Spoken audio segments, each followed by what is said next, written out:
If you're hearing this right now, it isn't random. This message didn't arrive by accident. It found you because you needed it. No explanation. No reason given. Just you, hearing this now. You keep going, but you don't know why anymore. And that emptiness you feel, that hollow space, it's real. You're tired in a way sleep can't fix. Not the kind of tired that fades after a night of rest. The kind that settles deep inside you. The kind that comes from carrying too much for too long. There are battles inside you that no one sees. Conversations you replay alone. Thoughts you never say out loud.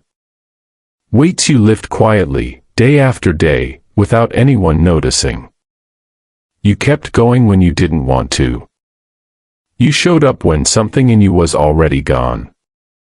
You moved forward on days when standing still felt safer than continuing. There were moments, quiet ones, where you almost gave up. Not in dramatic ways, but in small, private ways.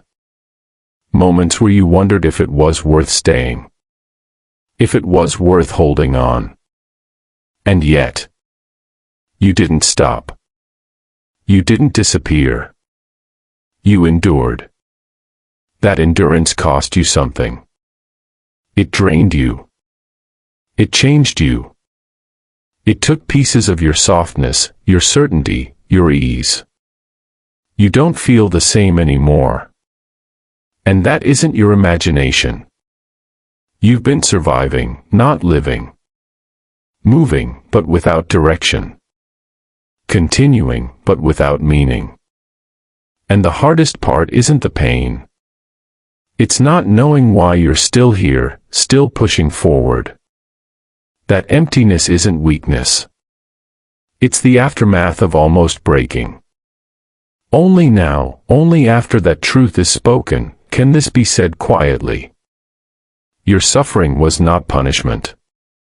The silence was not abandonment. Even when it felt like nothing was responding.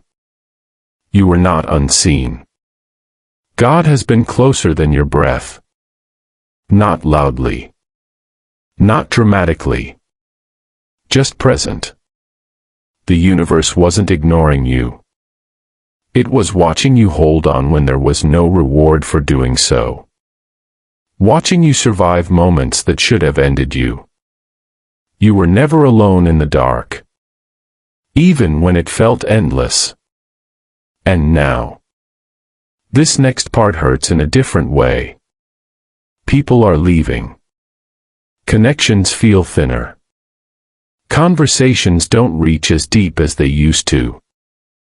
Some bonds are fading without explanation.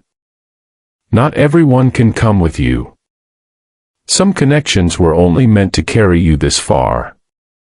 And even when that's right, loss is still loss. You're allowed to grieve what's ending. Even if it was never meant to last. Even if it no longer fits who you're becoming. You don't have to make it clean. You don't have to label it as bad.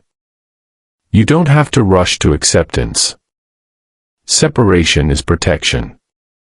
But it is also mourning. It hurts to outgrow what once felt familiar.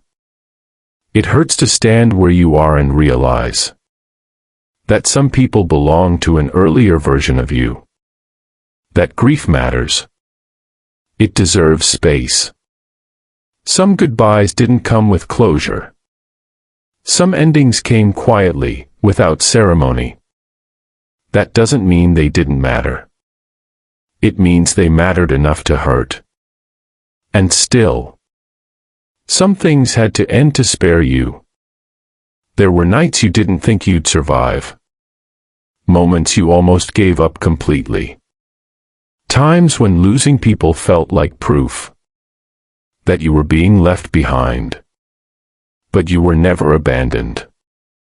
You were being protected. There were protections around you that you couldn't see. Doors closing to keep you from futures That would have drained you slowly and silently. You didn't lose everything. You were saved from staying too long. And you're still here. After all of it. That isn't an accident. Now. Something is shifting. Not loudly. Not suddenly. Quietly.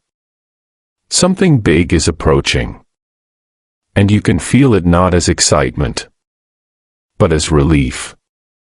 Like a long exhale after holding your breath for years. Like the pressure easing, just enough to notice. You're standing at the edge of something life-changing.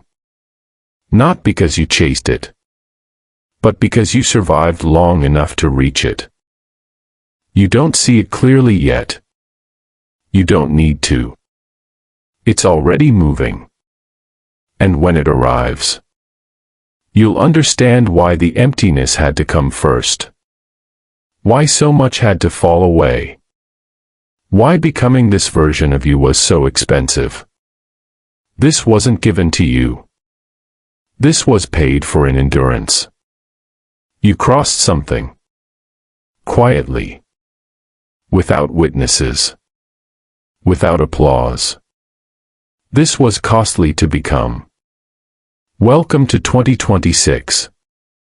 The year you finally align with what you survived to reach.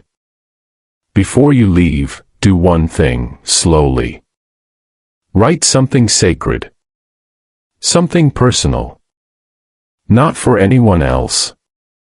In the comments, write, "I am aligned and I trust the timing of my breakthrough." Write it as a promise to yourself. And if you know someone who barely made it through, share this with them. You didn't keep going for nothing.